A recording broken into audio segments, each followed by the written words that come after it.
and leaked them wrongfully to the press. Mr. Chairman. Chair now recognizes Ms. Luna for 5 minutes. This contempt proceeding is about upholding the rule of law. You know, with recently what happened with Jeffrey Epstein and the client list, we can see that many rich and powerful people, to include people in Washington, were held above the law, and that is simply not fair. Interestingly enough, though, one of the victims of Jeffrey Epstein, Virginia Giuffre, actually vindicated Trump. What you'll notice is that the media did not want to cover that, but why is that? It's because it will show a double standard that exists within our justice system, and also the media bias against those, especially Republicans and conservatives, that are simply not guilty of what they are accusing us of. So I just want to put this in perspective. The reason we are doing this today is because Hunter Biden failed to comply with our subpoena. Hunter Biden, I don't care about his drug addiction. Yes, you are. Many of us have experienced some of these awful things impacting our family, but that doesn't mean that Hunter Biden gets a pass or that we should feel any sympathy for him breaking the law. I want to just point to behind me, U.S. Code 192, a refusal of a witness to testify or produce papers. It means that you should be, one, subject to a misdemeanor, a fine up to $1,000, and anywhere from 1 to 12 months in prison. For your average American that doesn't have the connections that Hunter Biden has, this is what you face. So I want to just point out that when my colleague, Representative Alexandria Ocasio-Cortez, says we must comply with the law, I agree with you. When Ranking Member Raskin pointed out that that Donald Trump's allies should be held and we should not tolerate these contemptuous violations of the rule of law, I agree with that. But then let's use these exact same standards against their own. Frankly, I think that as of right now, there is a double standard that exists. We have to hold him accountable. He broke the law. He will be held accountable, and that's exactly why I'm supporting this contempt proceeding. Thank you. Chair. I appreciate my distinguished colleague from D.C. I want to just take this opportunity to address some of the chairman's evidentiary allegations that you made earlier today. First, I would just note that we keep hearing this over and over and over again, that Donald Trump had a business, Donald Trump had real estate, Donald Trump sold widgets or whatever it is. Obviously, there are many different ways of investing or spending money or getting paid for services or for simply putting capital into another company. So I don't know what these investments were that Hunter Biden and Devon Archer and these other folks were involved in. Devon Archer testified that it was private equity.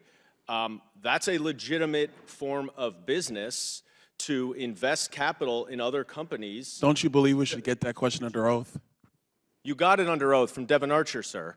In any event, let's go back to I think the fourth bank memorandum is what you pointed me to earlier today, because you alleged, Mr. Chairman, that there is money that went directly from CEFC, a Chinese company, to Hunter Biden, then to Joe Biden in $40,000. Through the shells, yes.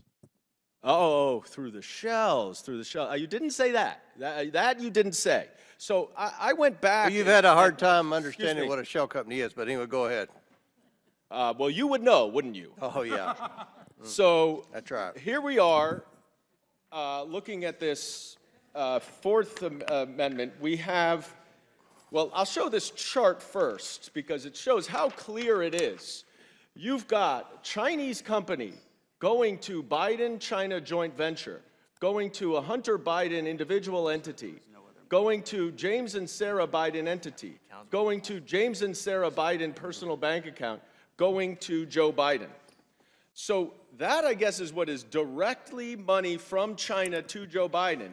It just had to go from a Chinese company to a joint venture that Hunter Biden entered into with another Chinese company. Would you yield the question? I just want to finish going through what you told me to go through, and then I'm happy to yield.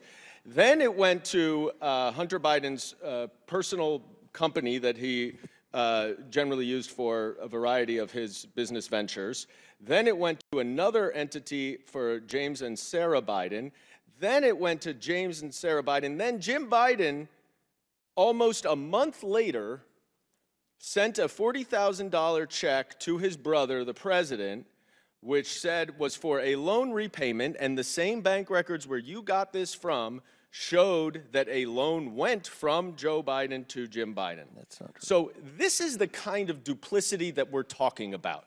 You want to say there's evidence connecting Joe Biden to Hunter Biden's business ventures, and you make a false and inflammatory allegation that money went from China to Hunter to Joe, when in reality, it's 4 pages, it's 21 bullet points of information to get from A to B to C to D to E to F.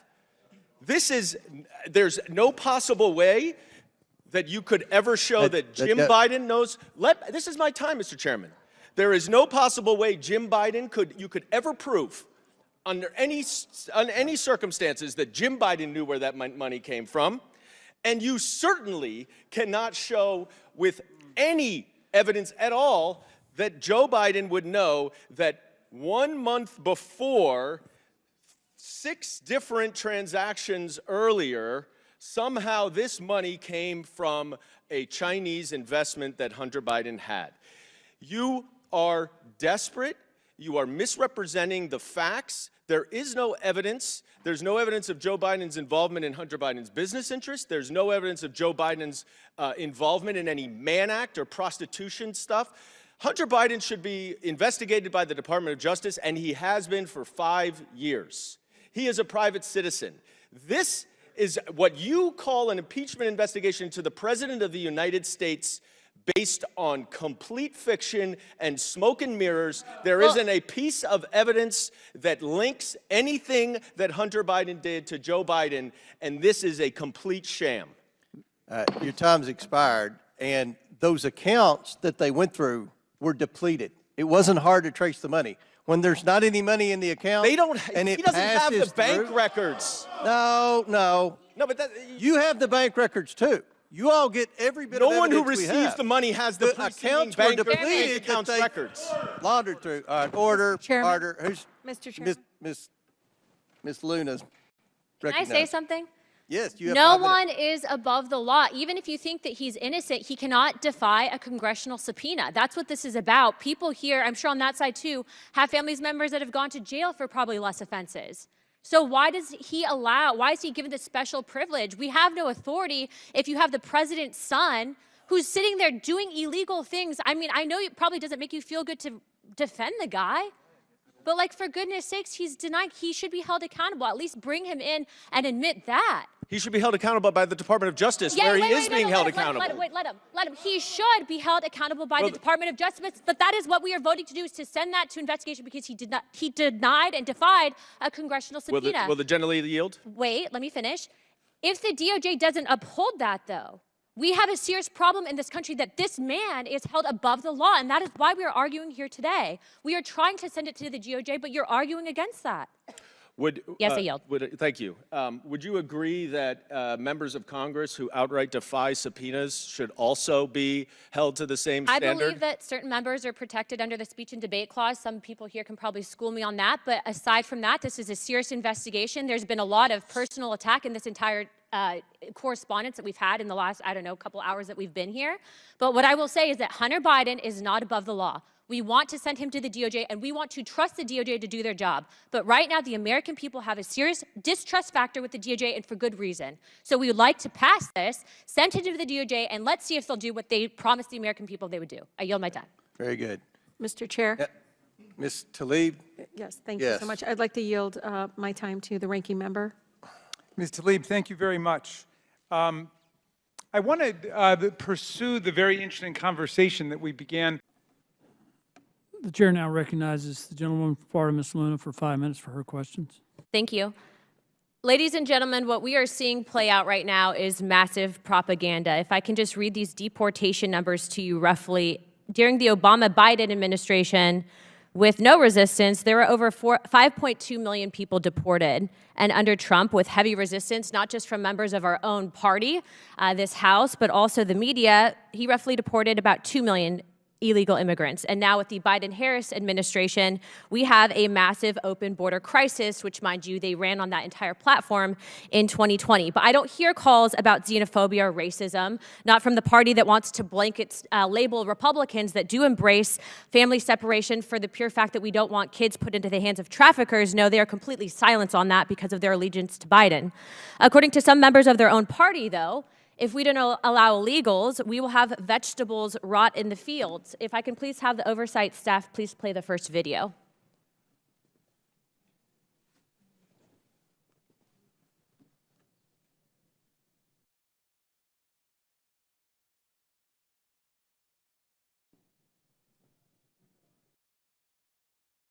I can record the audio here, hold on.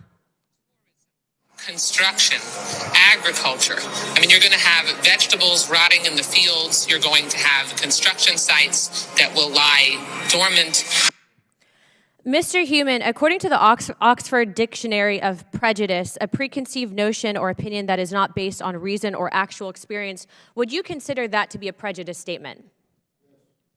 Can you say that louder? Yes. As you can see, my colleague is not the only member of the Democrat Party that has actually made these egregious statements, but please save me the virtual signaling when you're completely silent on that commentary. If the staff can please play the second video.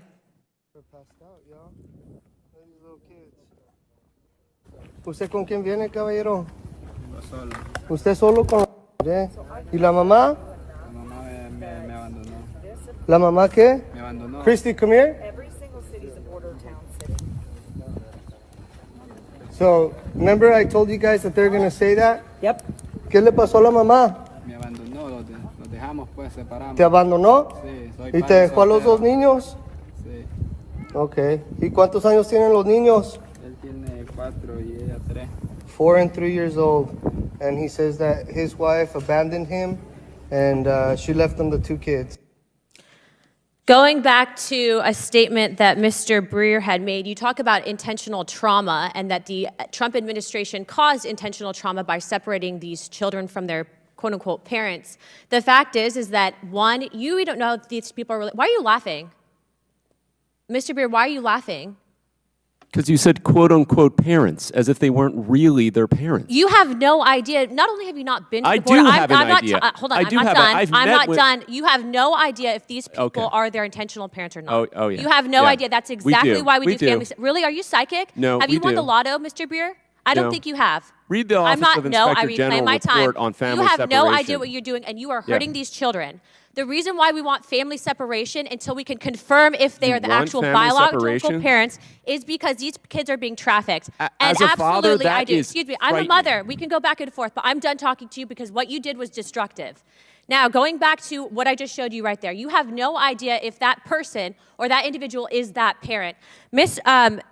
Everything that we have just shown you, in this country right now, if you have Netflix, which I'm assuming you do, there's a documentary called Trafficked in America. There's a massive industry in the big ag industry that traffics these kids. They end up on farms. So to sit there and say that that policy doesn't work, you're wrong. Now, I've been covering the last 5 years or so, this entire border debacle. And what I can tell you is if this administration truly cared about immigrants, they would not be having the policies in place that they currently have. It is hurting people. An open border hurts people on both sides. Chairman, I yield my time.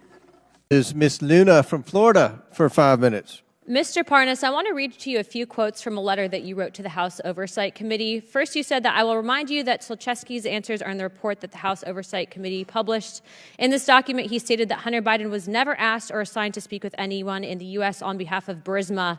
Mr. Parnas, are you aware that according to Amos Hochstein, a U.S. State Department official, in a transcribed interview with the Senate, Hunter Biden requested to have a meeting with him in November of 2015. Mr. Hochstein testified that he met with Hunter Biden and they spoke about Burisma. So yes or no, that statement that you made to House Oversight was incorrect?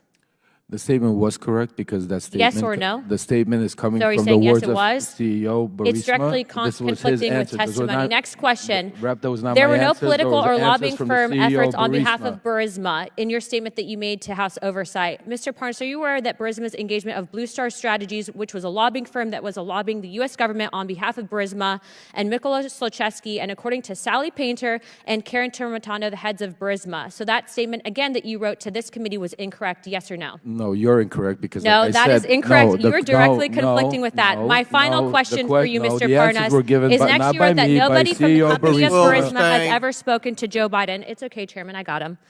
Mr. Parnas, Devin Archer testified to this committee that Vadim Pacharski, the corporate secretary of Burisma, sat down for dinner with Joe Biden. So that statement also was incorrect that you wrote to this committee, yes or no? No, it's not incorrect. Mr. Chairman, I think this witness's credibility is shot.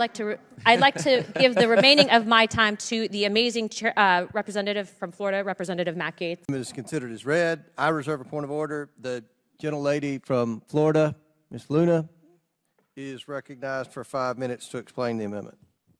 I wanted to offer this amendment because I, like so many Americans, have frankly lost faith in the justice system. And there was some comments made earlier by my colleague, Mr. Goldman, who I actually very much so enjoyed debating with on this committee.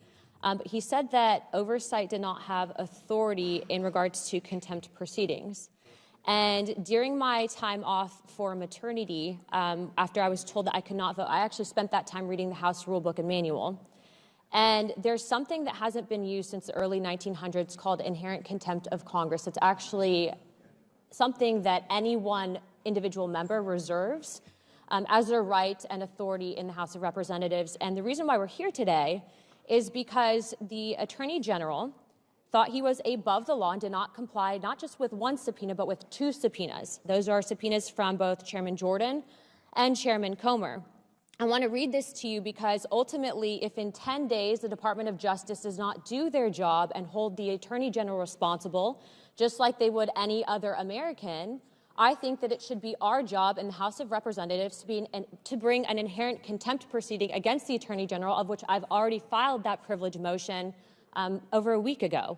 And so, although I realize that my Democrat colleagues might have an issue with this, and I'm willing to retract the amendment, I would like to read it real quickly in saying that resolve that if in 10 days after the passage of this report, the Department of Justice had failed to indict Attorney General Garland, the Speaker of the House of Representatives shall issue his warrant commanding the Sergeant at Arms or his duty to take into custody the body of the said Attorney General Garland, wherever found, and bring him to the said Attorney General Garland before the bar of the House of Representatives, then and there to provide documents, materials, and answer such questions pertinent to the matter under inquiry as the House of Representatives may order the Speaker of the House of Representatives to propound and to keep the said Attorney General Garland in custody to await further orders of the House of Representatives. This is something that we reserve as an authority in order to bring back order to a House that has seemed to have forgotten it. And so with that, Chairman, I just wanted to let you all know, as my colleagues, because I'm sure we will debate this on the floor, I fully intend in 10 days after this passes out of committee to hold Attorney General Garland in inherent contempt of Congress if the Department of Justice does not do their job. And with that, Chairman, I'm going to withdraw my amendment, and thank you. Mr. Chairman, I have a question on this. I thank the lady for withdrawing, for raising this issue, and please note that she withdrew her amendment. Now, I understand. Okay, we're going to, without objection, the amendment is considered as read. I reserve a point of order. The gentleman from New York is recognized for 5 minutes to explain his amendment. Thank you, Mr. Chairman. This amendment details and enumerates exactly what the subpoena requested and exactly what the Department of Justice has done in response to that subpoena. And I will summarize that the subpoena of February 12th requested all documents and communications, including audio and video recordings, related to the special counsel's interview of President Biden, as well as the special counsel's interview of Mark Zwanitzer, who is the ghostwriter of President Biden's book or books. 3, the documents identified as A9 and A10 in Appendix A of Mr. Herr's report. And 4, all communications between or among representatives of the Department of Justice, including the Office of Special Counsel, the Executive Office of the President, and President Biden's personal counsel referring or relating to Mr. Her's report. Obviously, it goes almost without saying that that last request is completely improper, would be deliberative process and executive privilege, although I don't think they determined executive privilege, but there is no basis for Congress to get internal communications within the Department of Justice about decisions they have made. And if you have any question about that, you should go refer back to your favorite former president and his administration, where they use that repeatedly. In response to the subpoena, the special counsel, or rather the Department of Justice, provided the unredacted report, as you know, the transcripts of the interviews of President Biden and Mr. Zwanitzer, provided the documents identified as A9 and A10. So really the only thing that could even be considered as a legitimate request that the Department of Justice withheld is the audio recording of the two interviews, about which there already is a transcript. And so the question that this amendment begs is, if the majority thinks that giving substantially the entire subpoena response, responding with substantially everything that the subpoena asks for warrants contempt of Congress, what does the majority think about somebody who, I don't know, refuses to respond to a subpoena altogether? Maybe Chairman Jordan has a response to that? Mr. Biggs? Mr. Perry? Because I'm pretty sure that they each received duly authorized subpoenas, and I appreciate that the Would the gentleman yield? Georgia, in 1 sec I will. I appreciate that the gentle lady, I will, 1 second. The gentle lady from Georgia, with her esteemed legal knowledge, determined that the January 6th committee was not a legitimate committee, when unfortunately a number of actual courts of law determined that it was. So those subpoenas to members of Congress were duly authorized subpoenas. And if Merrick Garland is going to be held in contempt and is going to be threatened with inherent contempt and sent to a non-existent jail in the basement of the Congress, then what is going to happen to those witnesses who just outright defy congressional subpoenas? Because I do think the majority ought to be careful about the precedent that it sets, because, Ms. Luna, I am happy to reinstitute right now with you inherent contempt. And I can assure you that when you consult with the rest of your party, nobody will want it, because it will be much, much worse for you than for the Democrats. Will the gentleman yield? I'm happy to yield, yes. I'd just like to point out that inherent contempt or contempt, as to my understanding, can't be brought forward in a new Congress, even if it's been a past violation. I know because I actually inquired on Cohen today. Oh, so just no, so you're aware. I'm not suggesting that we bring inherent contempt just to clarify, for any past subpoenas. I'm talking about the precedent that you are. Are you now willing to yield, Mr. Biggs? Yes, Mr. Chair. Thank you for yielding to me. First of all, you made a personal reference again to Mr. Jordan, about myself, and about Mr. Perry, which we had agreed that we wouldn't do. But I'm going to respond to you. We asserted that we had not received service. And that's how we responded. So your response End of is that story. you didn't receive service of the subpoena. I just want to be clear. That's why you didn't comply? Gentleman's time's expired. I thought so. I'll yield. Do any other members wish to speak on the Goldman amendment? Mr. Chair recognizes Mr. Fry from South Carolina for 5 minutes. Thank you, Mr. Chairman. I oppose this amendment by Mr. Goldman. Mr. Goldman's amendment is just an attempt to distract from the very obvious. Birch asked you about some UAP stuff. You said that the DOD essentially had denied any existence of that, and you referred to them as drones, correct? It's my understanding that the Department of Defense has looked at this and issued a report about it. I have a lot of questions, so just quick and concise, if possible. There have been persistent claims and reports, including those from credible whistleblowers to this committee, suggesting that the U.S. government, potentially including the Department of Energy, has been involved in reverse engineering technologies recovered from UAP. For example, the Pentagon's proposed Kona Blue program aimed at reverse engineering such technologies, although it was ultimately not established. Can you clarify whether the Department of Energy has been involved in any such efforts, or, either historically or currently, to analyze reverse engineering materials from related to UAPs? I have no knowledge of that. Okay, there are several reports indicated frequent drone incursions over DOE nuclear facilities, including an incident on April 1st, 2021 at Lawrence Livermore National Laboratory, also known as LLNL. Can you detail the DOE's current security measures to prevent unauthorized drone activities or UAPs, and what steps are being taken to enhance these measures of frequencies of incidences? Yeah, we have a whole counter drone effort to make sure that all of our national security sites and our labs are protected from incursions from drones, I'll just say, that are not authorized. So there's a whole series of protocols, probably not ripe for discussion in this public setting. Correct. So I reviewed some unclassified materials from around the 40s and 50s, and so they weren't just being reported as drones back then, and I encourage you to look over those materials because I think that you guys should be upgrading that program to cover down on UAPs. There have been documented sightings of metallic spheres over DOE facilities, if you want to call them drones in this instance, such as one report on April 30th, 2019 over LLNL. What investigations have been conducted in regards to these sightings, and what conclusions do you guys have about the nature and origins of these objects? I'm happy to follow up with you on that. Okay, we'll be submitting also too for public record some questions after this, if you could please answer those. Considering the DOE's involvement in nuclear and sensitive research facilities, how does the DOE coordinate with agencies like the Department of Defense and AARO to investigate UAP sightings? We obviously are teamed with the Department of Defense because of our national security and nuclear mission.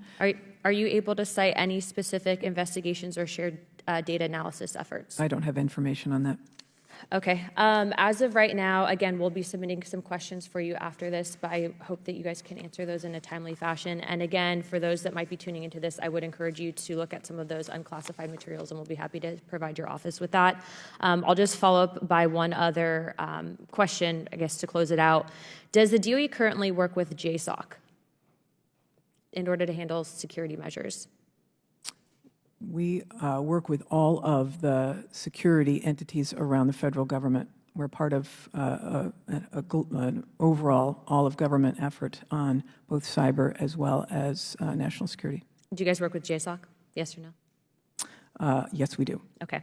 All right. Thank you very much, ma'am. I yield the rest of my time, Chairman. Would the gentlelady yield your remaining time? From Florida.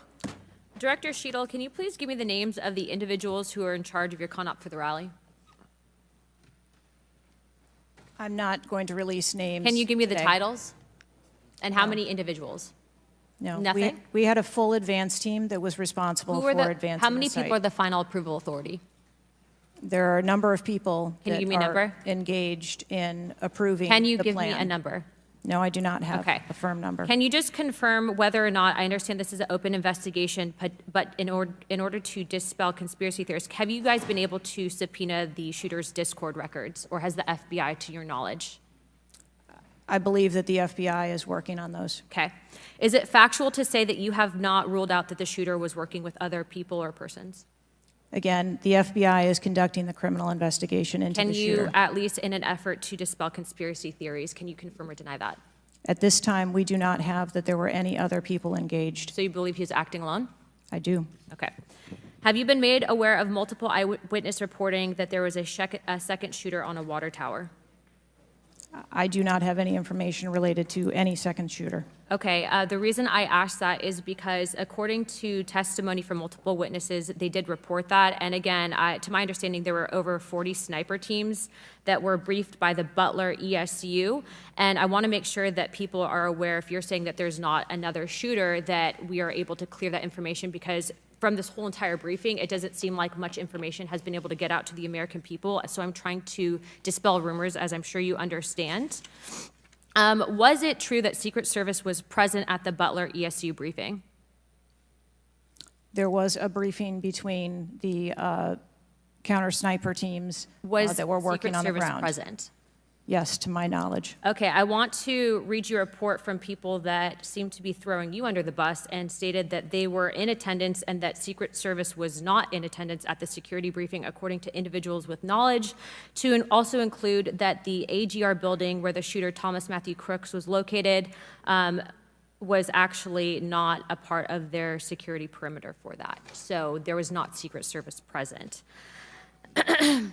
It seems as though that when you were asked earlier from Rep. Krishnamurthy about whether or not Secret Service was aware of a threat, you had said no, they were unaware of a threat. And yet, according to communications, again, from law enforcement that were in some of these group chats, they actually had reported that Secret Service was made aware of a threat at around 5:59 p.m. as a part of the command, including Secret Service, aware of messages and requests about information about the suspect's location. Can you please tell me if you have knowledge of that at all? Again, I think we're conflating the difference between the term threat and suspicious. But you guys did have knowledge at 5:59 p.m. according to those group chats, did you not? Of a suspicious individual. Okay.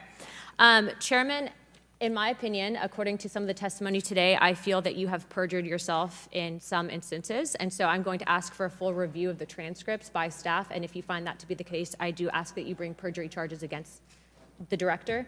I will say this, it is very frustrating, and I've talked to my colleagues and we've said it to your face, that you have been up here basically stonewalling our ability to get the answers to the American people. And what I will also say is that every single member of Congress does not feel safe with you in charge. You have heard that, and I think that we are all sitting ducks with you in directing the Secret Service currently. But more importantly, it sends a message to our adversaries that we are not protected, and we are one of the strongest countries in the world, so you have essentially made us a less safe country because of it. As a result of that, I'm asking you to formally step down. I share my same opinions as my Democrat colleagues. And I also think that your efforts to bring forward a full investigation and report in 60 days is unacceptable.